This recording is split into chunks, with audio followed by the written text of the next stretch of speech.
حتما به دې په یاد وي چې کله دې په ژوند کې بدې ورځې راغلې غمونو او مشکلاتو راګیر کړی وي په هغې ورځ ستا په څنګ کې څوک په یاد به دې وي دا به دې په یاد وي چې بدون له تا نه بل هېڅوک هم نه و اوس نو په خپلو پښو باندې درېدل زده کړه آفرین دا زده کړه چې په هر کس او ناکس باندې اعتبار ونه کړې ځکه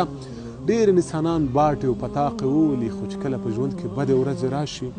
سړی یوازې پرېږدي په خپلو پښو باندې درېدل زده کړه هر څه دې چې غوښتل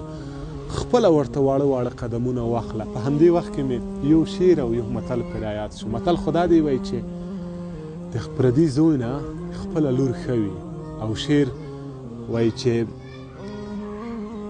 ګل په زړه سوری کم د اغزو نه څه ګیله ده خپلو پور وسوم د پردو نه څه ګیله ده زما وروره زما خورې په خپلو پښو باندې درېدل زده کړئ او په هر کار کې مو چې کله ورته واړه واړه قدمونه واخ